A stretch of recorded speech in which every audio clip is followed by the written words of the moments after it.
en 2 secondes que le Grinch ait raison. Pas sur le fait de voler Noël bien sûr, mais sur un autre truc. Un truc un peu plus d'actualité sur comment on a transformé Noël en une énorme machine à consommer. Parce qu'au fond, Grinch ne déteste pas Noël. Ce qu'il déteste, c'est la consommation. Il y a une phrase qui dit que je trouve très juste, c'est que tous les déchets et de tous les cadeaux qu'ils font, ils finissent chez lui, dans sa décharge. Et c'est quelque chose que j'ai remarqué de plus en plus dans l'actualité. En 2025, alors que Grinch date des années 2000, je la rappelle, c'est quelque chose qui est très présente. Noël ne commence plus en décembre, mais parfois en septembre, novembre. Et surtout, il commence quand les algorithmes le décident. Même si chez toi, t'es encore avec la décoration de Halloween, si Instagram et TikTok décident que c'est la période de Noël, tu n'auras que des vidéos sur Noël. Et le pire, c'est que ça paraît normal, parce que tout le monde le fait. Parce que si on a normalisé une idée complètement folle, l'idée que il faut assurer Noël, même si on s'endette. Parce que ce n'est pas juste les cadeaux qui sont un gouffre financier, c'est la décoration, les repas, tous les petits achats mignons qu'on s'imagine qu'on doit faire pour pouvoir avoir un magnifique Noël. Plus tu es stressé à l'idée d'avoir un Noël parfait, plus on peut te vendre des choses qui te donneront l'illusion d'avoir vraiment abouti Noël. Mais ce phénomène-là n'a rien de rare. C'est des milliards d'euros qui sont investis dans le marketing pour te convaincre que cette période de l'année, elle est spéciale. Mais surtout pour te convaincre que la manière de la célébrer, c'est en achetant. Encore et encore, comme si le chemin de bonheur, de la nostalgie, de la famille se retrouver dans des magasins. Et c'est ça qui me dérange profondément. Je déteste l'idée qu'on ait transformé une fête, que ça soit considéré comme religieuse ou culturelle pour certains, qui a comme but finalement de regrouper la famille, des moments de convivialité, des moments chaleureux, en une énorme machine à faire d'argent et à consommer. À la base, cette saison-là devrait nous ramener à l'essentiel, aux relations humaines, pas à hyper consommer. Et attention, je ne mets pas vraiment la culpabilité sur les personnes en sens individuel. Vraiment, Noël, c'est une machine qu'on n'imagine pas. Tu fais face à un système qui a été pensé comme ça. Et ce système nourrit aussi un point hyper sensible sur le fait que Noël, c'est la période de l'année où tu rattrapes tout, où tu prouves aux autres que tu aimes, où tu veux faire plaisir aux autres pour parfois même te faire pardonner. Et donc forcément, certaines personnes se retrouvent à dépenser plus que nécessaire parce que tu n'as pas envie de ne pas faire assez. Donc tu te retrouves à acheter l'idée que tu offres le bonheur. Et c'est là où les algorithmes des réseaux sociaux, mais aussi très particulièrement TikTok, ont un énorme impact. Parce qu'aujourd'hui, ce n'est pas seulement dans les rayons que ça commence, mais dans nos écrans. Quand tu te fais bombarder à longueur de journée de vidéos sur Noël, tu finis par avoir envie d'avoir Noël de plus en plus tôt. Donc n'hésite pas à me donner ton avis en commentaire sur cette vidéo, à comme d'habitude vous abonner, liker et partager à ceux que peut-être sont tombés dans cette frénésie de Noël que je peux tout à fait comprendre. Et sans plus tarder, on va commencer avec le cœur du sujet.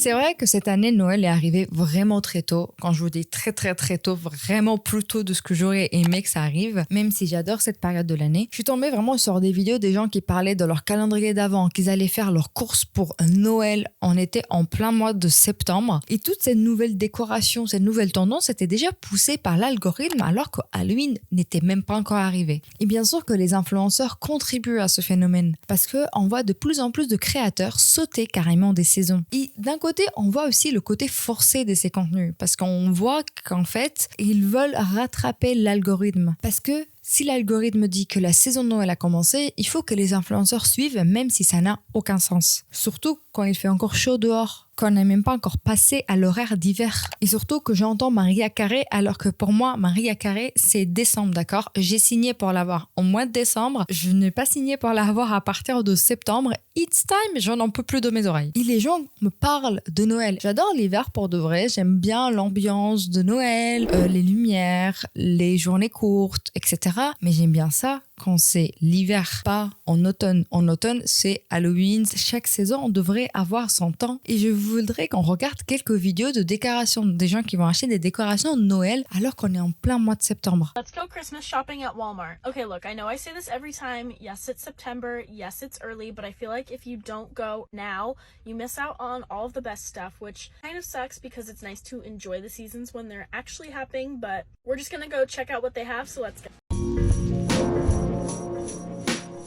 En fait, c'est intéressant ce qu'elle dit dans cette vidéo, c'est qu'elle dit qu'elle est consciente qu'en gros, septembre, c'est trop tôt. Et surtout, elle est consciente que, en fait, s'ils y vont pas maintenant, ils auront plus rien de tous les trucs cool à présenter après, vraiment, quand la période de Noël sera réellement entamée pour des gens, entre guillemets, normaux. Et c'est pour ça que je trouve ça assez triste.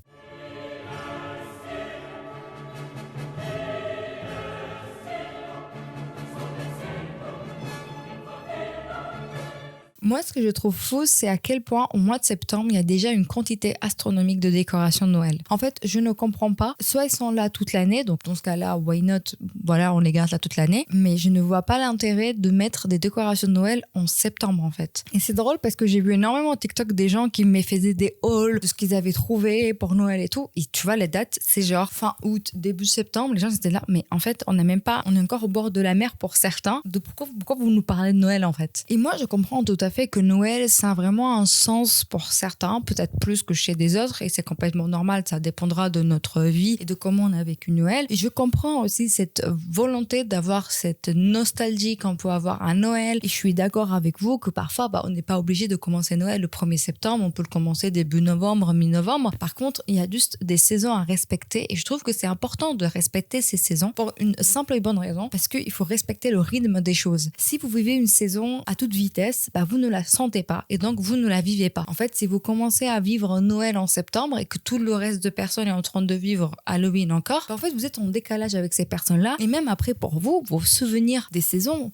seront pas aussi marqués. Rappelez-vous quand on était petit, chaque période de l'année avait sa saison. Moi, je m'en rappelle, je suis née en novembre et du coup, je me rappelais que mon anniversaire était entre Halloween et donc décembre. Mon anniversaire, ça voulait dire la mise en place des décorations de Noël dans les rues, la mise en place des décorations de Noël, l'odeur de la cannelle, la neige, etc. Mais je savais que ce qu'il y avait avant mon anniversaire, c'était tout ce côté mystique, sombre, cocooning que offre l'automne. En fait, c'est comme ça que je suivais les saisons parce que je les respectais, parce que je pouvais les vivre pleinement. Et je trouve qu'il faut aussi prendre en compte quelque chose d'important. C'est que c'est bien quand même de pointer le doigt de certains influenceurs qui font, en soi, entre guillemets, n'importe quoi. Mais il faut aussi se rappeler que ces influenceurs, s'ils peuvent faire ce type de contenu, c'est aussi parce qu'il y a des magasins, comme ce que je vous ai montré avec Walmart, ou même en France, je n'ai vu plein, Soest & Green, j'ai vu Normal, Fight Tiger et tout ça, mettre des décorations de Noël extrêmement tôt dans l'année.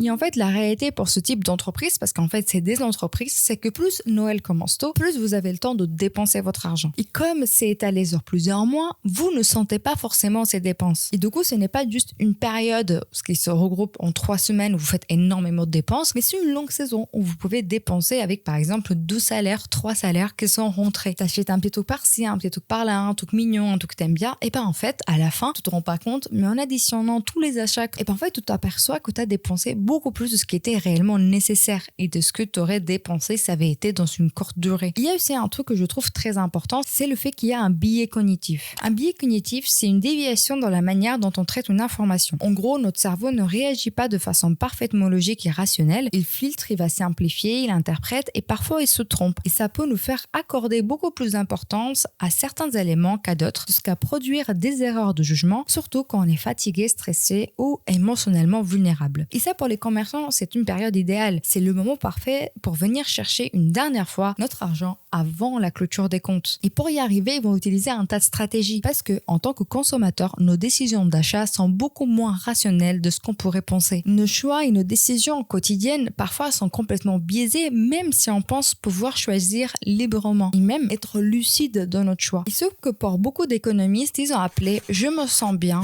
donc j'achète ». Les aideurs, les magasins hyper décorés de Noël, tout ça a l'air mignon et innocent, mais en réalité, ça agit directement sur notre mood et notre humeur agit sur notre consommation. Donc, quand un magasin met des musiques super cool, qui sont tendance dans le moment, quand il met plein de guirlandes, quand ça sent la cannelle et les odeurs, genre l'orange, le biscuit fait maison, etc., ce n'est pas juste pour faire beau. L'objectif, c'est de te mettre dans un état d'esprit beaucoup plus doux, beaucoup plus relaxé, détente pour te faire sentir bien. Et donc, comme tu te sens bien, tu vas avoir plus tendance à consommer. Et donc, donc plus réceptif à l'achat parce que tu te sens festif. Il y a aussi un autre facteur à prendre en compte, c'est pourquoi les saisons commencent de plus en plus tôt chaque année. On a l'impression tous qu'ils sont décalés, ce n'est pas uniquement les influenceurs et les algorithmes bien sûr, mais c'est plus un truc économique, c'est-à-dire qu'il y a une espèce de concurrence qui se crée entre les enseignes elles-mêmes. Parce que du coup, personne ne veut être exclu d'être le premier à lancer la saison et donc chaque année, ils vont commencer de plus en plus tôt. Après, il y a aussi une question financière là-dedans. Souvent, les commerçants vont mesurer leur réussite financière de l'année en fonction de l'année précédente. C'est-à-dire que si l'année dernière, ils ont commencé Noël mi-novembre, cette année, ils ne pourront pas commencer Noël 1er décembre parce que du coup, ils ne peuvent pas comparer leur réussite économique si la période n'est pas la même. Donc souvent, ils se retrouvent avec une tendance de décaler de plus en plus Noël. Peut-être un jour, on se retrouvera avec des décos Noël au mois de juin. Hein. Moi, dans ce monde, j'aurais tout vu. Parce que pour beaucoup de ces enseignes, les ventes de fin d'année représentent de 20 à 30% de leur chiffre annuel. Donc la tentation de gratter un peu plus d'achats un peu plus tôt, franchement, elle est énorme. Et donc de récupérer votre argent avant que vous alliez le dépenser chez des concurrents. Et quelle meilleure façon de le faire si eux, c'est les premiers à vous proposer. Et après, il y a aussi le fait qu'en fait, ils ne peuvent pas concentrer tous les achats de Noël sur les 3 dernières semaines de décembre, par exemple, parce que ça créerait énormément de demandes. En fait, ce serait un espèce de bouchon monstrueux de personnes qui veulent acheter des produits, mais ce serait impossible. Et donc, la solution qu'ils ont trouvée, c'est de les décaler un peu plus tôt pour que ça soit plus étalé et plus capable d'être absorbé. Pour moi, Noël, c'est la pire période de l'année au niveau consommation, parce qu'en fait, comme on s'est déjà préparé mentalement à se dire, cette année-là, Noël, je sais que je vais dépenser de l'argent parce que de toute façon, je dois faire des cadeaux. En fait, on va avoir beaucoup plus facilement tendance à acheter. Et en fait, j'ai vu un truc qui m'a choqué sur TikTok, c'est les arbres de Noël. Bon, moi...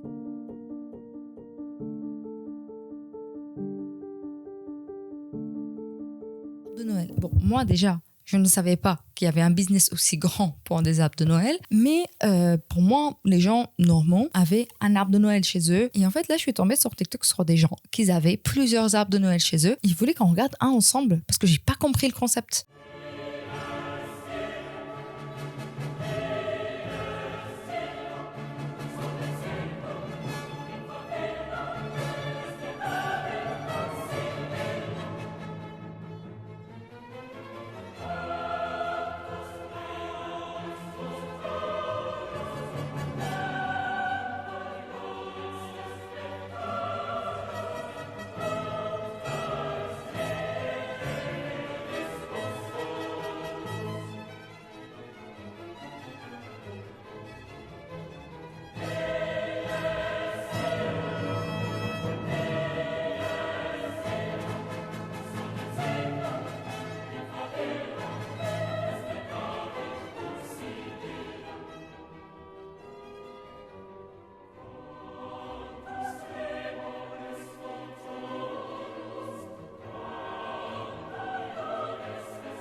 En fait, déjà, au départ, je me suis dit, c'est faux, c'est de l'IA. Je refuse d'y croire. Mais en fait, j'ai même pas eu la foi de décorer mon mini sapin de Noël. Je comprends pas d'où tu sors la foi de décorer tout ça. Et surtout, d'où tu sors l'argent de décorer tout ça. Et surtout, comment tu ranges après tout ça. Genre, vraiment, moi, j'ai trop de questions, trop d'énergie investie. En plus, moi, ce que j'aime pas dans ça, en soi, chacun fait ce qu'il veut, vous allez me dire, mais bon, déjà, la consommation qui ne sert à rien d'avoir 1 milliard de sapins chez soi. Mais surtout, pour moi, le sapin de Noël, c'est le moment où tout le monde se regroupe. Vous voyez ce que je veux dire? C'est vraiment le centre où on met les cadeaux. Si tu as plusieurs sapins de Noël, c'est quoi le sapin de Noël principal? C'est quoi le sapin de Noël en fait? Je comprends pas le concept d'en avoir plusieurs. Déjà, les arbres de Noël, c'est très compliqué d'avoir un sapin de Noël qui soit vraiment 100% écologique, voilà, qui soit respectueux de l'environnement. Mais bon, si on veut acheter un sapin de Noël, pourquoi pas? Mais si on achète un, t'en achètes un seul pour ta famille. Soit t'en achètes un en plastique que tu garderas 30-50 ans parce que ça sert à rien d'en dépenser de plusieurs, ou sinon t'en achètes un qui soit aussi fait dans des conditions responsables, etc.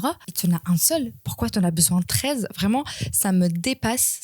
Je suis également tombée sur une famille dont les vidéos sont devenues virales pour une raison qui est assez précise. Sur leur arbre de Noël, on voit une quantité absolument astronomique de cadeaux. Vraiment, je pense que je n'ai jamais vu autant de paquets de toute ma vie. Et déjà, ça met en lumière quelque chose de très révélateur. Pour beaucoup de gens, aujourd'hui, Noël, c'est avant tout les cadeaux. Alors qu'à la base, les cadeaux, ce n'est pas le cœur de Noël. C'est quelque chose de secondaire. Un geste pour faire plaisir, peu importe la forme qu'il prend. Que ce soit un cadeau très cher ou un petit détail, l'idée c'est vraiment de donner quelque chose à quelqu'un avec une intention derrière. Sauf que là, on n'est plus du tout dans cette logique. On est clairement dans une forme de compétition. Qui aura le plus de cadeaux? Qui en aura le plus impressionnant, le plus spectaculaire? Et je vous avoue que cette famille-là m'a tout de suite interpellée. Je me suis dit, attends, mais la quantité d'argent qu'ils doivent dépenser chaque année. Puis en creusant un peu, je suis tombée sur une de leurs vidéos explicatives. Et c'est là que le concept devient encore plus particulier. En réalité, ces cadeaux ne sont pas uniquement des cadeaux de Noël. Ils expriment qu'ils réservent tous les achats de l'année pour ce moment-là. Si tu as besoin de chaussettes, ils les achètent, les s'emballent et ils attendent Noël. Besoin d'une brosse à dents, des sous-vêtements, de tout ustensile de cuisine, pareil, tout est acheté, emballé, stocké, puis ouvert le jour de Noël. Et là, je vous avoue que je décroche complètement parce que quand on a besoin de chaussettes, on a besoin maintenant. Quand on a besoin de caleçons, on a besoin maintenant. Pas dans 6 mois sous un sapin. Mais surtout, je trouve que ça enlève absolument tout le sens et toute la magie de cadeaux de Noël. Ouvrir des cadeaux pendant des heures et des heures juste pour découvrir des objets de quotidien. Où est l'excitation là-dedans? Où est l'attente et où est le désir? Quand on était enfant, c'est qu'on des Noël spécial, c'était justement ça. Attendre longtemps quelque chose qu'on voulait vraiment. Un objet que nos parents ne pouvaient pas forcément acheter ou que ne souhaitaient pas l'acheter pendant l'année. Souvent parce que c'était trop cher. Et Noël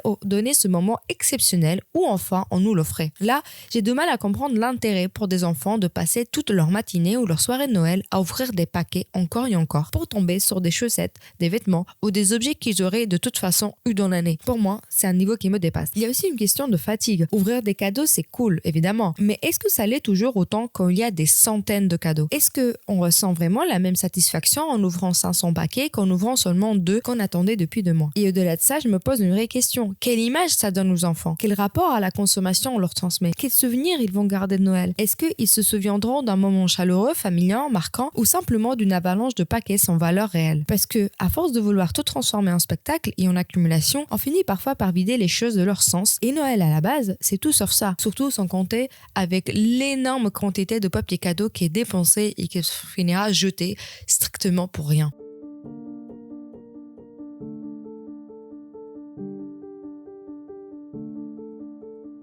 Je me suis rendu compte de quelque chose aussi de très important, c'est que sur les réseaux sociaux et même de manière générale, la nostalgie, c'est le point central de Noël. La nostalgie revient souvent dans toutes les vidéos que j'ai pu voir sur Noël. On a toujours cette envie de recréer le moment qu'on a vécu l'année dernière, de redécorer cet arbre de Noël, de revivre ce moment. Et donc, la nostalgie, elle joue un rôle énorme dans cette période de l'année. Parce qu'on peut pas résister à cette idée de passé, à ce sentiment de bonheur qui peut en fait ressurgir quand par exemple on peut racheter nos céréales quand on mangeait quand on était enfant, qui nous rappelle que nos seuls problèmes à l'époque c'était de courir jouer dehors avec nos copains. Et le marketing le sait très bien, il adore la nostalgie. Il y en a tous ce réflexe de vouloir remonter le temps, de retrouver cette enfance insouciante quand on était chez nos parents, dans le fauteuil peut-être en train d'ouvrir nos cadeaux de Noël, qu'une petite Barbie ou un camion de pompiers nous rendait aussi heureux. Le tout était beaucoup plus simple. Et ils savent très bien que la nostalgie c'est le bouton magique et ils appuient dessous. Tu n'achètes pas juste l'objet,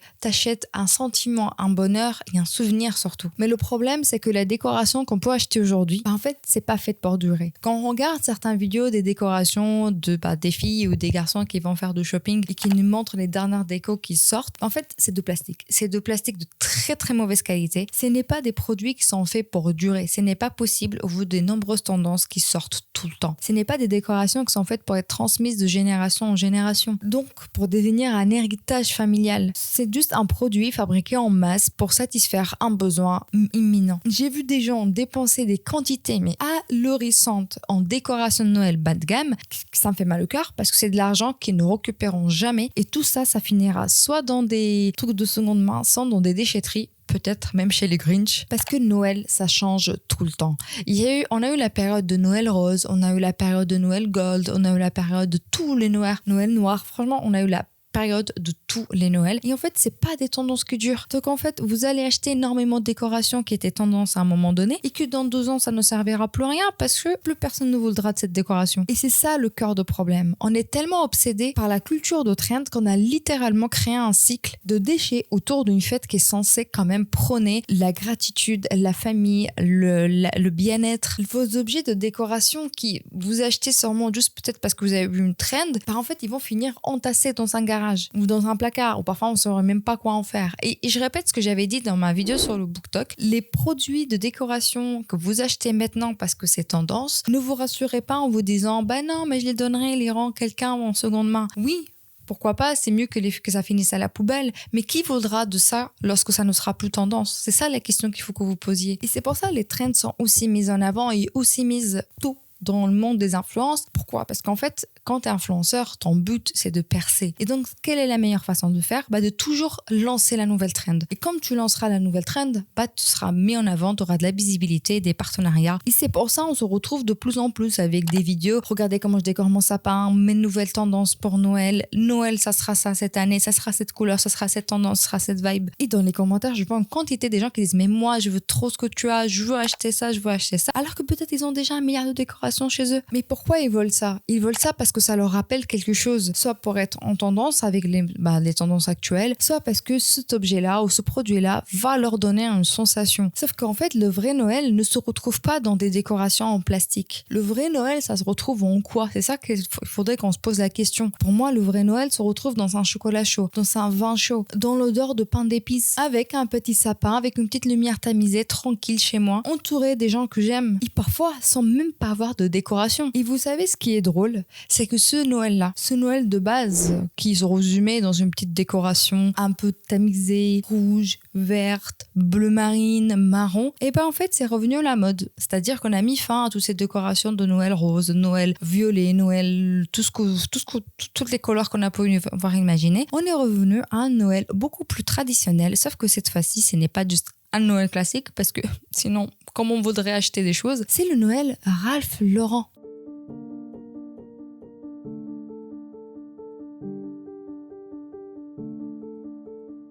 Tis the season for overconsumption core. If you've been doing beige Christmas or silver Christmas or gray Christmas or gold Christmas or pink Christmas, now it's time to throw all of those decorations away and replace them with all new decorations from Amazon in the new trending aesthetic of the year, Ralph Lauren Christmas.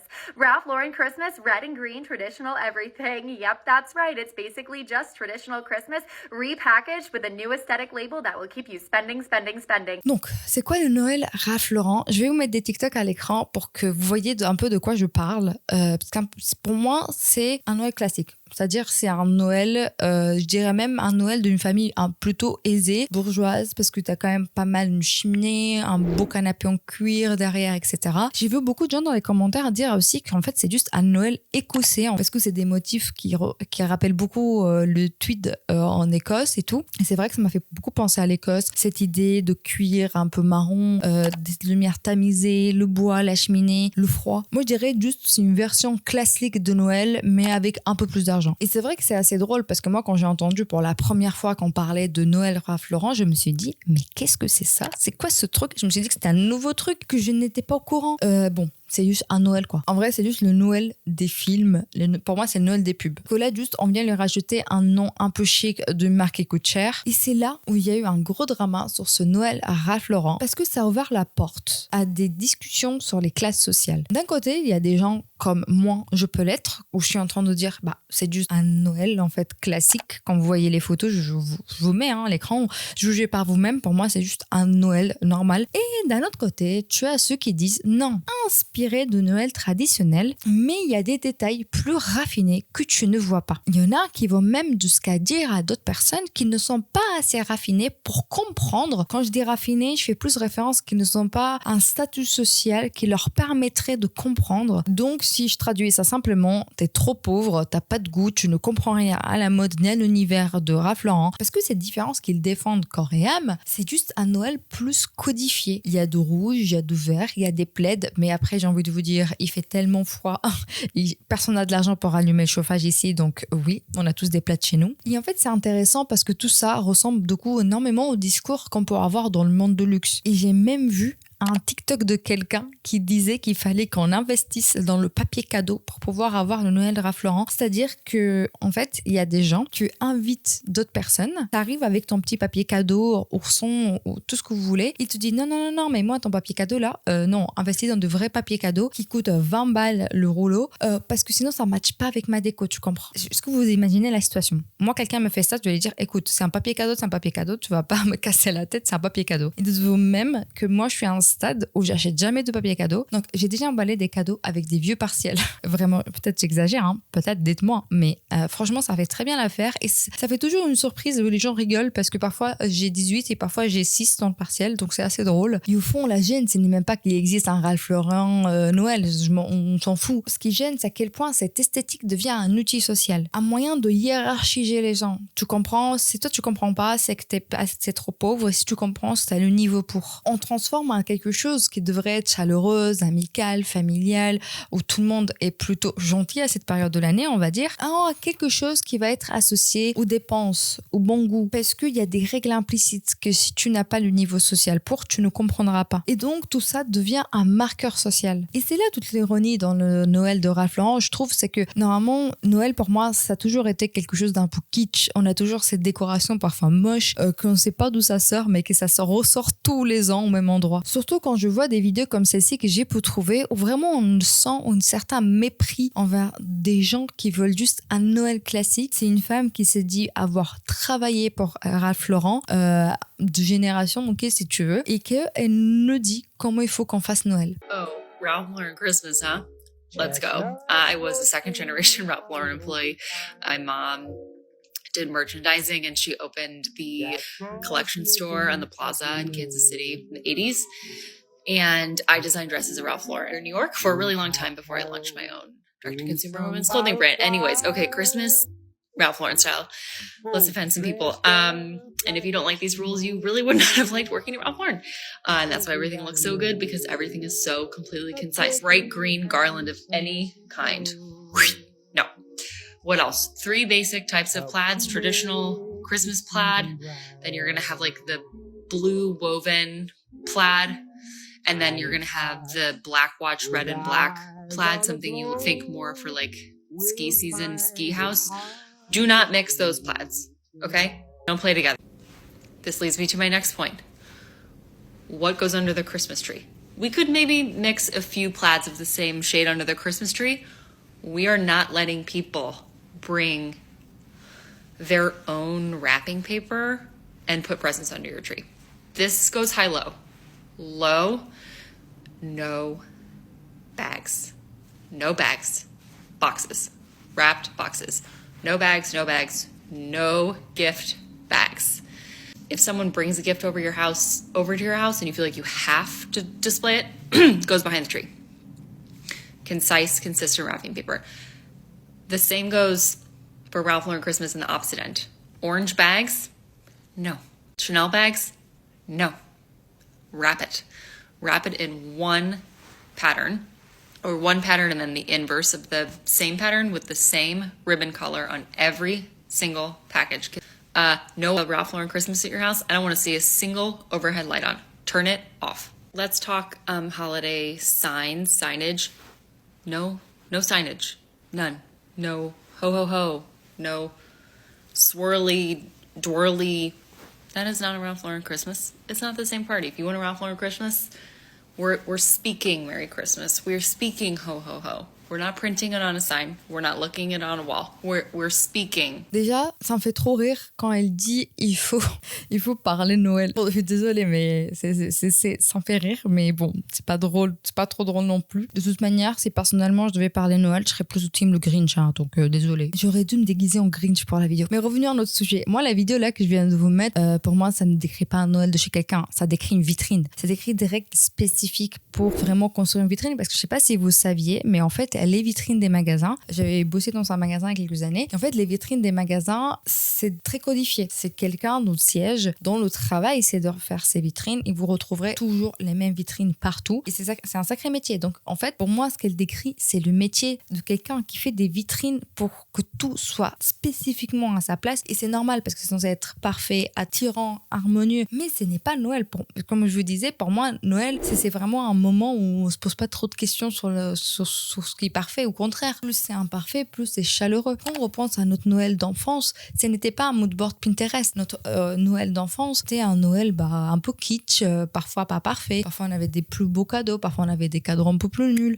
Parfois, voilà, la déco, elle était nulle, mais c'est pas grave, on s'en fout parce que les souvenirs les plus importants, c'était quand on était avec notre famille. Les rires, les moments de complicité qu'on pouvait avoir avec eux, les souvenirs qu'on peut avoir avec des gens qui ne sont plus parmi nous. Et on n'est plus du tout aujourd'hui à la recherche de cette ambiance intime, mais plutôt à la recherche de quel Noël ressortira mieux en photo. Et dans ce contexte, la personnalisation de Noël devient presque une faute de goût. Ajouter une décoration qui peut avoir une valeur affective, en fait, ça peut être perçu comme une faute. C'est incorrect et c'est surtout pas cohérent pour certains. Et je trouve aussi quelque chose de très important et qui m'énerve très souvent, et c'est pour ça je vous dis souvent ne jetez pas vos affaires, c'est à quel point il y a cette capacité de rebranding des choses qu'on vous a dit il y a 3-4 ans de jeter.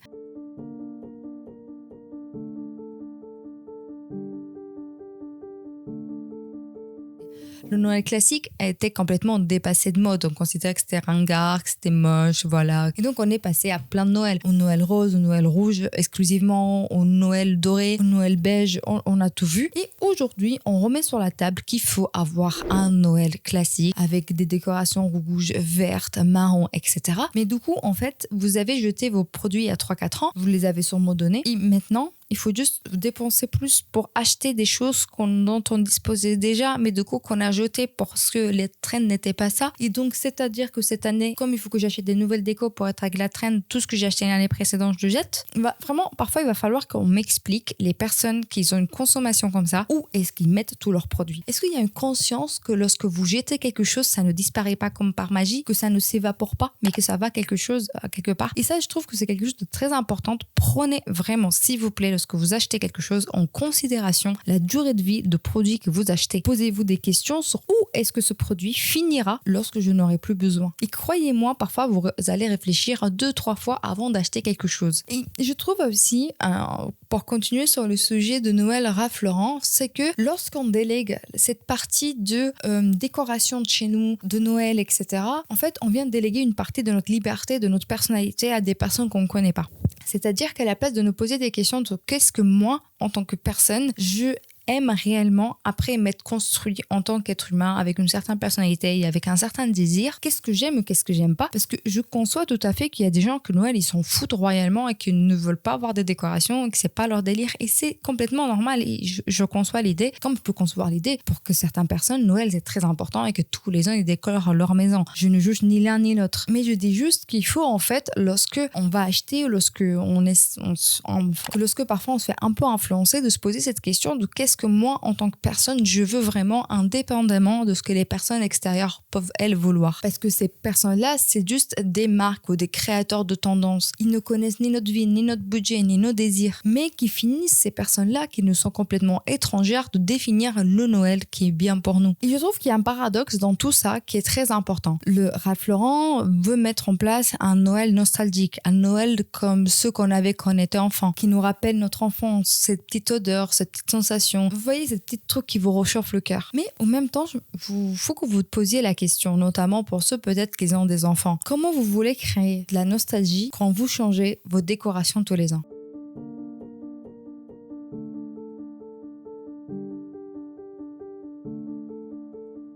Lorsque vous repensez à votre enfance, à ce Noël précis, à la maison de vos grands-parents, de vos parents, là où vous avez passé peut-être vos plus années de Noël. Chaque année, on ressortait la même décoration, parfois kitsch, parfois très belle. On avait quelques trucs qui s'ajoutaient de temps en temps, mais c'était toujours la même décoration. Et donc, tous les ans, lorsque vous alliez chez vos grands-parents, peut-être, vous déballiez vos décorations de Noël ensemble. Vous saviez ce qu'il y avait dans la boîte, mais en même temps, vous étiez excité à l'idée de le sortir et de le mettre à sa place. Et vous saviez exactement où ça allait, parce que tous les ans, vos grands-parents vous ont dit où ça allait. Et vous saviez que c'était quelque chose de satisfaisant, quelque chose de rassurant et de sécurisant, parce qu'il n'y avait rien à découvrir. C'est une répétition. Et c'est ça qui crée la nostalgie. Parce que vous avez eu le temps de vous construire intérieurement. Vous avez eu le temps de vous souvenir de ces gestes, de ces moments, de ces objets. Et c'est ces objets-là et ces moments-là qui vous créent aujourd'hui la nostalgie que vous avez. Sauf que imaginez-vous en tant qu'enfant, qu'on change de décoration tous les ans, qu'on vous ne donne pas cette sécurité, cette répétition, ce sentiment de, je dirais même de déjà-vu avec vos parents ou vos grands-parents, parce qu'ils changent de décoration tous les ans. présent. Quand vous serez adulte, ça sera quoi votre nostalgie réellement? Car la nostalgie, c'est le temps, c'est la répétition et c'est la continuité. Donc, je veux que vous décoriez votre maison pour Noël, que ce soit cette année ou l'année prochaine. Inspirez-vous, faites-vous plaisir, ayez plein d'idées, mais gardez surtout toujours quelque chose en tête. Si votre décoration ne dure qu'une saison, ce que vous construisez, ce n'est pas de la nostalgie, mais une vitrine. Et Noël mérite mieux qu'une vitrine. Je dirais même qu'il mérite un foyer. Et je pense sincèrement que les réseaux sociaux, ils ont poussé tout ça à l'extrême. Parce qu'il ne faut pas oublier qu'avant, les seules personnes avec qui on pouvait se comparer, c'était nos voisins. Mais aujourd'hui, on se compare au monde entier, à toutes les classes sociales différentes. Et ce n'est vraiment pas possible de gagner, je vous le dis. Pour revenir sur ça, je pense que cette esthétique a explosé autant sur TikTok et même globalement, que ce soit sur YouTube ou Instagram, parce qu'elle vient toucher plusieurs points en même temps. D'abord, il y a cette comparaison sociale, cette envie qui peut être très humaine d'avoir la maison comme celle qu'on a vue sur TikTok. Une maison parfaite et validée surtout par les autres. Ensuite, il y a cette pression esthétique. La déco devient elle-même une performance, presque une preuve, une certification de que tu fais Noël correctement. Il y a aussi quelque chose de très sentimental, parce que beaucoup de personnes se sont déconnectées de Noël aujourd'hui. Et donc, ils essaient de se rattacher à ce sentiment en achetant souvent beaucoup de décorations. Et après, il y a ce dernier élément que je trouve qui est très important, c'est l'évasion. Les gens veulent fuir la réalité. Et le shopping devient, lui, une distraction, presque, je dirais même, une thérapie, une forme d'auto-apaisement. Tu choisis, tu te projettes, tu as l'impression, pendant quelques minutes, que tu reprends le contrôle de ta vie. Et le consommérisme, c'est exactement comment cibler ça. Et j'ajouterais même un dernier point, c'est que ce que les marques vendent, ce n'est pas juste de la déco, mais c'est une promesse. La promesse que si tu achètes les bons objets, tu vas ressentir les bons sentiments. La chaleur, la sécurité, l'enfance, tu risques de tomber dans une boucle. Et si tu n'es pas satisfait, tu continues à acheter. Mais qu'est-ce qu'on peut faire dans ces cas-là? Solution et conclusion.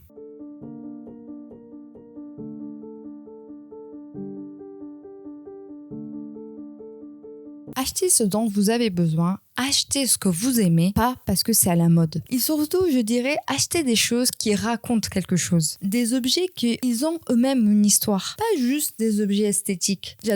Je connais par exemple plein de personnes qui adorent acheter des décorations de Noël quand ils sont à l'étranger. Quand ils voyagent, peu importe où, ils passent toujours dans des magasins, ils achètent des décorations de Noël. Et après, ils utilisent ça pour décorer leur arbre de Noël. Et ça crée des super moments parce que chaque année, quand ils décorent leur arbre de Noël, ils sortent ces décorations, ils les mettent sur l'arbre, ils se rappellent à quel moment ils l'ont acheté, dans quel pays ils étaient, avec qui ils étaient, quel événement ils ont eu. Quand par exemple, ah oui, on est tombé ça sur ce magasin parce qu'on s'est perdu, parce qu'on était à tel endroit. Et ça crée des super moments de souvenirs et de nostalgie. Et du coup, chaque objet a son sens. Il n'est pas là juste pour être là. Il est là pour nous commémorer et nous faire rappeler quelque chose qu'on pourrait oublier. Et donc, je vais vous donner 4 stratégies que moi, je mets toujours en place et que c'est des stratégies que j'ai pas inventées, qu'ils existent pour faire plus attention en cette période de l'année. Déjà, concernant les cadeaux, franchement, il faut pas avoir honte d'acheter quelque chose de seconde main. Vraiment, n'ayez pas du tout honte d'acheter des choses de seconde main. Moi, j'adore recevoir des choses de seconde main parce que ça veut dire que la personne a pris le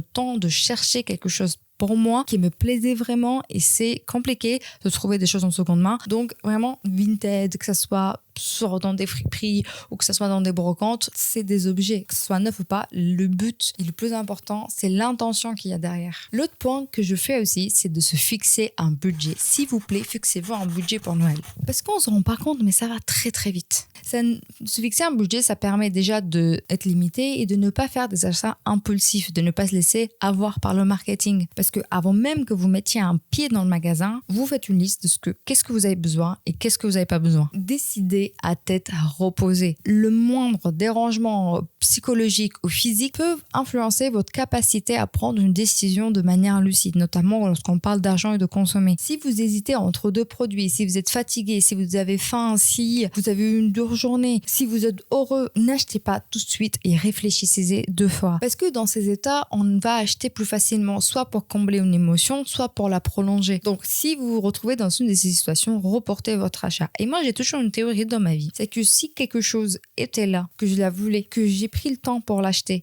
et qu'elle n'est plus là, bah elle m'était juste pas destinée. C'est tout. C'est dommage. Et peut-être dans 4 mois, je tomberai amoureuse d'un autre objet. Et peut-être je la retrouverai dans une friperie parce que quelqu'un dans 2 ans va plus la vouloir. Mais ne vous mettez pas la pression. C'est juste un objet. Il est très important aussi d'être conscient de comment le marketing influe sur nous. Les mécaniques de prix, les pubs, le marketing. Lorsqu'on connaît tout ça, ça nous aide plus facilement à éviter les pièges. Il y a plein de vidéos en ligne qui vous aident par exemple à mieux budgétiser, des vidéos que moi je peux faire sur vous aider à prendre conscience de la surconsommation, de ce que vous avez besoin, de ce que vous n'avez pas besoin. Et surtout, dites-vous quelque chose, c'est que l'entreprise gagnera toujours. Même si vous avez l'impression d'avoir fait une bonne affaire, que vous avez eu un truc à un prix incroyable, dites-vous, si vous avez pu l'avoir à ce prix, c'est qu'ils ont voulu que vous l'ayez à ce prix. Donc, ce n'est pas une affaire de fou. Et je sais qu'il y a pour beaucoup de personnes, c'est très compliqué de sortir de magasin les mains vides. Et je sais que j'ai des copines avec qui je vais acheter des trucs ou faire un tour dans les magasins. Et elles me disent, mais t'achètes rien? Non, il n'y a aucune obligation d'achat. Sortez les mains vides des magasins. Il n'y a aucune honte à rentrer et ne rien acheter. Ne vous laissez pas avoir par la pression, s'il vous plaît. Parce que oui, je connais des gens qui rentrent, qui se font accaparer par des vendeuses, qui font très bien leur travail, c'est pas contre elles, et que en fait, sont pas capables de dire non et qui finissent toujours par acheter un petit truc. Sauf que c'est des dépenses qui servent à rien. Tu le voulais pas, ça. Bah, tu l'achètes pas. Tu dis juste à la vendeuse que tu n'es pas intéressé, que tu verras plus tard ou que tu vas y réfléchir. Et c'est pas grave de sortir les mains vides. Ne vous laissez pas avoir par ça. Même si que je peux comprendre que parfois ça peut être un peu compliqué lorsque les vendeuses sont un peu insistantes. Et bien sûr, dans cette vidéo, je ne me suis pas beaucoup étalée sur tout ce qui est les vidéos restock de Noël, sur les calendriers de l'Avent et tout. Je sais pas si vous voulez une vidéo dessus, parce que j'ai pris un peu de retard sur les vidéos de Noël, donc sortira pas avant le début de l'année prochaine. Sinon, je peux vous la garder et vous la faire de l'année prochaine. Dites-moi ce que vous en pensez, parce que j'ai beaucoup de choses à dire aussi sur les restocks, sur les calendriers de l'Avent. Je déteste les calendriers de l'Avent, à part si c'est question de chocolat, je déteste les calendriers de l'Avent. Donc, je sais pas. J'espère que, en tout cas, pour finir sur ça, prenez vraiment conscience que Noël, c'est juste une période de l'année où vous êtes avec votre famille, où vous faites plaisir. Vous n'avez pas besoin d'avoir un Noël parfait, parce qu'un Noël parfait, ça n'existe pas, à part dans les films ou dans les pubs. Et dites-vous que si vous n'avez pas un Noël parfait, tant mieux, parce que vous ne vivez pas dans Truman Show. Concentrez-vous, sur votre santé, sur votre bonheur, sur votre famille, sur les petites attentions que vous pouvez faire aux gens que vous aimez, et c'est tout. Donc c'est tout pour moi. J'espère que cette vidéo vous a plu, qu'elle vous a permis d'avoir une différente vision de Noël, de ne pas forcément suivre les tendances, de prendre plus de recul, d'avoir les bons clés en main lorsque vous allez sûrement faire vos achats, que ce soit cette année ou c'est l'année prochaine. C'est une vidéo qui est valable pour tous les Noëls de l'univers. Et à ça, écoutez, j'ai hâte de lire vos commentaires. N'hésitez pas à bien évidemment vous abonner, liker et partager la vidéo si vous le souhaitez. Et écoutez, prenez soin de vous, passez de très bonnes fêtes, une bonne année si on ne sort pas des vidéos d'ici là, et je vous fais plein de bisous et à bientôt. Ciao.